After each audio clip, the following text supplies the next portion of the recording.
नमस्कार दोस्तों, कैसे हैं आप सभी। उम्मीद करता हूं सभी अच्छे होंगे। लेकिन रिजल्ट हाईकोर्ट एलडीसी का आने के बाद में स्टूडेंटों के मन में कहीं ना ऊपर नीचे उतार चढ़ाव मन के विचार चल रहे हैं। क्या होगा? जिनका हो गया वो टाइपिंग की दौड़ में लगे हुए हैं और करना भी चाहिए। जिनका नहीं हुआ, जिनके नंबर भी काफी अच्छे हैं, लेकिन एक मेरिट के चलते जिस प्रकार का एक आकलन हाईकोर्ट के द्वारा जारी किया गया है उसके चलते वो शिकार बने और वो पिछड़ गए। देखो, मेहनत का फल अगर नहीं मिलता, वो भी गलत नियमों की वजह से, तो बड़ा दुख होता है। मैं आपको बताना चाहूंगा हाईकोर्ट एलडीसी का जो परिणाम जारी किया गया था सारी बातें करेंगे इसमें, जिसमें हाईकोर्ट में दोस्तों चुनौती दी गई है। मैंने पिछला वीडियो बनाया था, मैंने आपको कहा भी था निश्चित रूप से भर्ती कोर्ट में जाएगी, बिल्कुल इसकी पूरे जोर और जोश से दोस्तों पैरवी की जाएगी और कहीं ना कहीं चुनौती भी हाईकोर्ट को मिलेगी और इस पर संज्ञान दोस्तों लिया जाएगा। तो निश्चित रूप से आप सभी जानते हैं ये भर्ती कोर्ट में जा चुकी है, मामला दर्ज हो चुका है। अब इस पे पैरवी होगी, क्या कुछ होने वाला है इस पे हम बात करेंगे। तो सबसे पहले मैं आपको बताना चाहूंगा कि स्टूडेंट दो टाइप के आपके, जैसे हमने पिछला वीडियो बनाया, बहुत से पॉजिटिव कमेंट थे लेकिन बहुत से नेगेटिव कमेंट भी थे। कमेंट करने से कोई सच बदल नहीं सकता और नहीं करोगे तो कुछ हो नहीं सकता। देखो, बात सीधी सी, सत्यता है उसको स्वीकार करना पड़ेगा। देखो, मैंने पीछे भी कहा था कि जिनका हो गया है वो आपकी बात को नहीं रखेंगे, वो यही बोलेंगे कि बिल्कुल ठीक है। देखो, हर व्यक्ति आज के टाइम में सेल्फिश है। मैं आपको सच्चाई तो ये बता देता हूं कि कोई किसी का सगा नहीं है यहां पर, ये तय बात है। कोई जब तक उसको आपसे प्रॉफिट है ना, जब तक आपको उससे प्रॉफिट है तब तक वो आपके साथ कांटेक्ट में रहेगा, हर आपकी बात को, हर बात से एग्री करेगा जब तक प्रॉफिट रहेगा।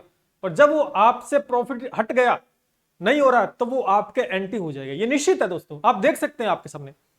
हमने हाईकोर्ट एलडीसी को पिछले एग्जाम को लेकर तैयारी करवा ली, इस बार हम थोड़े से बिजी शेड्यूल के चलते तैयारी नहीं करवा पाए, लेकिन फिर भी इस भर्ती को लेकर हम आपके सामने बात रख रहे हैं क्योंकि हमें किसी प्रकार का कोई लालच नहीं है। पहली बात तो ये, जिन्होंने तैयारी करवाई जो चीख चीख के बोल रहे थे हम करवा देंगे, वो आज कहां पर है पहले तो ये बोलो। उनका एक सिंगल वीडियो तक नहीं आया, वो एक बात नहीं बोलते। क्यों? क्योंकि उनका इस समय कोई प्रॉफिट नहीं है आपके साथ में। दूसरे स्टूडेंट भी आपस में लड़ाई कर रहे हैं।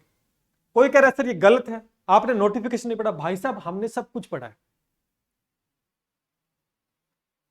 हम समझ सकते हैं चीजें बिल्कुल ठीक है जो लिखी गई है। जो लिखा गया वही तो गलत करे भी। ऐसा लिखा गया तो ये बताओ कि जब ऐसा लिखा गया है कि फाइनल मेरिट में रिजर्वेशन मिलेगा, तो फिर ये मतलब क्या हुआ? फिर वो रिजल्ट तक पहुंचे ही नहीं बच्चे। पहले आप इस बात को सोचे कि वो रिजल्ट तक बच्चे पहुंचे ही नहीं तो रिजर्वेशन मिलेगा कहां से?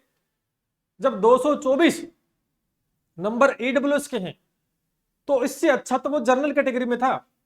जो मेरिट बनाने में जो खामियां हुई हैं, जो गलतियां होगी, वो सत्य बात है, ये स्वीकार करना पड़ेगा। आपका हो गया, आपका हो गया सर गलत है, क्योंकि आप सोच रहे हो कहीं ना कहीं दोबारा रिजल्ट आता है तो शायद मैं बाहर हो जाऊंगा। ये डर आपको सता रहा है। जिसका नंबर आपसे ज्यादा है वो ये कह रहे सर हमारी मेहनत खराब होगी। तो बात तो दोनों की नुकसान है, नुकसान तो दोनों के है, लेकिन देखो ये स्वीकार तो करना पड़ेगा।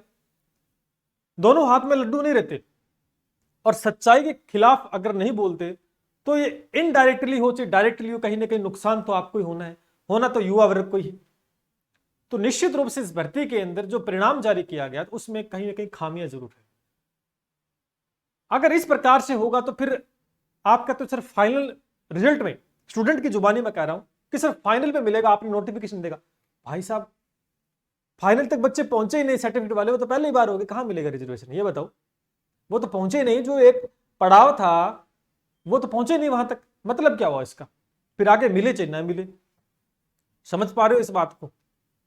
तो कहीं ना कहीं यहां पर थोड़ी सी गलतियां हुई है हाईकोर्ट से, और इसमें जरूर बदलाव होगा। निश्चित रूप से भरोसा रखना है और हिम्मत रखनी है। बात बताते हैं आपको, आप देख सकते हैं, ये देखिए जी राजस्थान का है। यहां पर आप देख सकते हैं कि कनिष्ठ न्यायिक सहायक परिणाम विवादों के अंदर परीक्षा परिणाम को हाईकोर्ट में दी गई चुनौती। हाईकोर्ट प्रशासन ने आरक्षित वर्ग की कट ऑफ रखी जर्नल से ऊपर।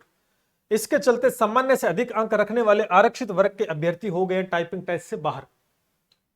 याचिकाकर्ता महिपाल यादव व अन्य की ओर से अधिवक्ता राम प्रताप सैनी करेंगे पैरवी। तो याचिका दोस्तों लग चुकी है। निश्चित रूप से मैं आपको बता देता हूं और ये मैं स्क्रीनशॉट डाल भी दूंगा, ठीक है। पिछला जब गड़बड़ी हुई थी, पेपर में गड़बड़ी हुई थी, लीक हुआ था, तो किसी ने आवाज नहीं उठाई थी, कोई नहीं बोला था। यही वो स्टूडेंट थे, उस समय भी ये नेगेटिव कमेंट कर रहे थे कि कुछ नहीं होगा भर्ती में, फलाना होगा, ढिमका होगा, हम ठीक है। लेकिन सच्चाई के साथ अगर मैदान में डटे रहते हो तो कहीं ना कहीं जीत हासिल होती है। निश्चित रूप से जीत हुई थी और परीक्षा दोबारा हुई, क्योंकि पारदर्शिता होना बहुत जरूरी है। डायरेक्ट और इनडायरेक्ट तरीके से दोस्तों कहीं ना कहीं फायदा मत सोचो, कहीं ना कहीं सेल्फिश मत बनो आप। ये आगे जाके भी आपके साथ होगा तो फिर क्या कर लोगे आप? टाइपिंग टेस्ट में आज आप सोच रहे हो कि आपका हो गया, टाइपिंग टेस्ट में जाकर कहीं ना कहीं आपके साथ गड़बड़ी होगी तो फिर क्या कर लोगे? कुछ नहीं कर। जब आज आप कुछ नहीं कर पा रहे तो आगे क्या कर लोगे? क्यों? क्योंकि हो तो वही आप है, हो तो वही आप। तो मैं ये नहीं कहता, हम दोनों प्रकार के स्टूडेंट हैं, जिनका हो गया उनके साथ भी है, हम चाहते हैं उनके साथ भी गलत ना हो, और हम ये भी चाहते हैं जिनके साथ गलत हुआ उनको भी न्याय मिले, क्योंकि प्रॉफिट आपको ही होने वाला है। इनडायरेक्टली देख सकते हैं, हमें तो जो मिलने वाली है नहीं, भी आपका हो गया तो हमें मिल जाएगी, ऐसा तो कुछ है नहीं। बात हो रही है परिणाम को लेकर। अगर इस प्रकार से परिणाम जारी होने लगे तो बताओ फिर तरीका फिर क्या रह गया? आगे रीट का आने वाला है, आगे और परीक्षाएं होंगी, उनका रिजल्ट फिर इस प्रकार से रहेगा तो फिर विवादों में परीक्षा रहेगी, कोई मतलब वाली बात नहीं है। जो क्राइटेरिया डिसाइड किया जाता है, जो क्राइटेरिया डिसाइड किया जाता है, तो उसके अकॉर्डिंग परिणाम को जारी करना चाहिए। मानते हैं लिखा हुआ था, सब कुछ लिखा, लेकिन इस समय ये रूल लिखा हुआ था यही गलत था, उसी को हम गलत कर रहे हैं। भैया इस समय टाइपिंग के लिए सबको पास करना चाहिए था, जो एक रेंज में था, एक रेंज कट ऑफ के रेंज में था, उसमें पास करना चाहिए। भाई 196 वाला पास है, 224 वाला फेल है, ये कहां का नियम है? ये खुद से पूछो आप, आपको सही लगेगा। लेकिन इस समय आप ये सोच रहे हो कि हमारा टाइपिंग में हो गया तो कहीं ना कहीं दोबारा रिजल्ट आएगा तो हम बाहर ना हो जाए। ये कहीं ना कहीं आप अपने साथ ही मतलब डर सता रहा आपको, ये डर आपको सता रहा। निश्चित रूप से मैं आपको देता हूं, चुनौती हाईकोर्ट में मिली, हाईकोर्ट को वाद विवाद होगा, समय लगता है हर चीजों में। वो परीक्षा दोबारा करवाई गई थी, उसके अंदर भी कम से कम 1 से 1.5 महीना लगा था, 1 से 1.5 महीना लग गया था उसमें टाइपिंग। अब फैसला तो हाईकोर्ट के पास है, वो क्या करेगा, इस परीक्षा परिणाम को दोबारा जारी करेगा नहीं करेगा, अब बात कोर्ट में चली गई है। अब वाद विवाद होगा, तथ्य के साथ बात को रखी जाएगी हाईकोर्ट में, और निश्चित रूप से कहीं ना कहीं हम ये चाहते हैं कि पॉजिटिव रिस्पॉन्स मिले, न्याय मिले सभी को, युवाओं को न्याय मिले, किसी के साथ अन्याय दोस्तों नहीं होना चाहिए। और हर प्रकार से मैं आपके साथ हूं, और किसी प्रकार से हम ये नहीं कि हम एक वर्ग के साथ हैं दूसरे वर्ग के साथ नहीं, क्योंकि हम सभी के साथ हैं, लेकिन हम उनके साथ नहीं जो बिल्कुल सेल्फिश बने हुए हैं, इस समय सिर्फ अपना फायदा सोचते हैं। और अपना फायदा भी नहीं होता, आगे जाकर वो फायदा आपको नुकसान दे देता है। आप इस बात को नहीं समझ पा रहे हो, क्योंकि ऐसी चीजें बहुत सी परीक्षा में हो चुकी हैं। क्योंकि आज थोड़ा सा लालच, गलत को भी सही बताना सही नहीं है। बाकी देखो, आप आपकी मर्जी है, हर आदमी का एक प्रेजेंस ऑफ माइंड होता है, हर बात अपने विचार रख सकता है, स्वतंत्र है। हम भी अपने विचार रख सकते हैं, हमें जैसा लगा, हमारे जैसे विचार वो हमने व्यक्त किए। इसमें किसी के लिए कोई पर्सनल चीज हम नहीं कर रहे हैं, किसी को टारगेट हम नहीं कर रहे हैं। हम ये चाहते हैं जो गलत है वो गलत है, न्याय मिलना बहुत जरूरी है। यहां सीधी सी बात है कि ईडब्ल्यूएस सर्टिफिकेट बना, उसका कोई महत्व नहीं रहा। यहां पर 196 जनरल वाला सेलेक्ट हो सकता, तो ईडब्ल्यूएस वाला क्यों नहीं हो सकता? क्यों बनाया गया सर्टिफिकेट? उसका कोई महत्व रहा क्या? बात सीधी सी है। चाहे नोटिफिकेशन में कुछ भी लिखा हो, नोटिफिकेशन में कुछ भी लिखा हो, हम बात कर रहे हैं नियमों की। जब वहां यह बोला गया है कि जनरल से ज्यादा नहीं जानी चाहिए जनरल ईडब्ल्यूएस की, ओबीसी की, तो फिर गई कैसे? एक में मिलेगा, दो में मिलेगा, ये क्या है? ये खुद ही नियम बनाते हैं। वो कोई वहां नोटिफिकेशन लिखने से कोई ये सार्वसत्य संविधान में नहीं लिखा गया कि संविधान में लिख दिया ये बात मिटेगी नहीं। ये खुद ही बनाने वाले हैं और खुद ही मिटाने वाले हैं इस बात को ध्यान रखना। आज ये फेज जड़ा है, आगे जाके इस फेज को आपने स्वीकार कर लिया और आगे जाके बहुत सी परीक्षा होंगी, तो ये कुछ भी कर सकते हैं। हो सकता है कि फाइनल में भी ये कह दे, भाई आज आप ये नोटिफिकेशन में लिखा हुआ है और आप नहीं बोले, स्वीकार कर लिया इस बात को, तो कल को ये नोटिफिकेशन एक और जारी कर देंगे, बोलेंगे भैया हम फाइनल मेरिट में भी इस प्रकार का हमने लिख रखा था, तो ये अगर ऐसा हो गया तो फिर क्या होगा? जब चिड़िया चुग गई खेत तो पछताने से नहीं होगा फायदा, क्योंकि यही रूल बनाने वाले हैं, यही मिटाने वाले हैं। तो रूल जो बनाए हैं कम से कम सही तो बनाओ।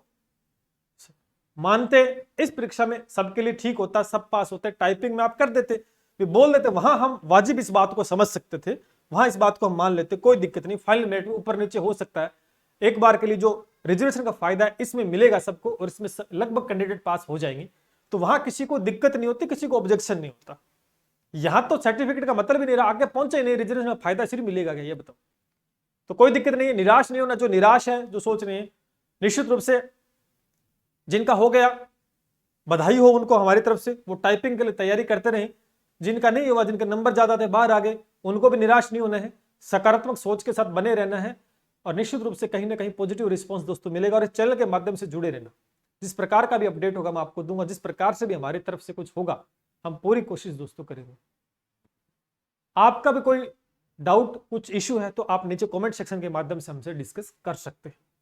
मैं फिर कह रहा हूं, हमें सब स्टूडेंट के साथ हैं, जो नहीं हुआ उसके साथ भी है, जिसका हो गया उसके साथ भी है। हम नहीं चाहते किसी स्टूडेंट एक का नुकसान हो जाए, एक का फायदा हो जाए, हम ये नहीं चाहते। हम चाहते हैं पारदर्शिता के साथ में चीजों को लागू किया जाए, पारदर्शिता में परिणाम जारी हो और उसी के तहत सबका सिलेक्शन हो या ना हो वो एक अलग बात है, लेकिन उसके तहत रिजल्ट जारी होता है तो किसी को ऑब्जेक्शन नहीं होगा। यह बात सत्य है और ये होगा, और निश्चित रूप से इस बात को रखा जाएगा कोर्ट में और जबरदस्त तरीके से पैरवी होगी और अंततः रिजल्ट रिवाइज होने की चांसेस काफी ज्यादा हैं।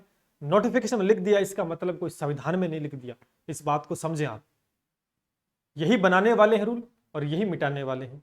तो कहीं ना कहीं दिशा निर्देशों को सही से बनाया जाए, जिससे कि कोई भर्ती विवादों में ना आए, किसी भर्ती को हाईकोर्ट में ना जाना पड़े और बड़ी पारदर्शिता भर्ती हो जाए। तो आप निश्चित रूप से टाइपिंग की तैयारी तो दोनों वर्ग करते रहे, जिनका हो गया नंबर काफी अच्छा वो भी करते रहे, कल को रिवाइज हो जाता है। अभी तो देखो हाईकोर्ट के हाथ में है, हाईकोर्ट क्या फैसला लेगा, कल को रिवाइज रिजल्ट जारी कर देता है तो कहीं आपको ये तो धोखा नहीं हो कि हमने टाइपिंग नहीं की, टाइपिंग तो लगे रहो और जैसे कुछ अपडेट होगा तो कोई दिक्कत नहीं। अभी जुलाई दी गई, मई में डेट दी गई टाइपिंग की, इसको बढ़ाया भी जा सकता है।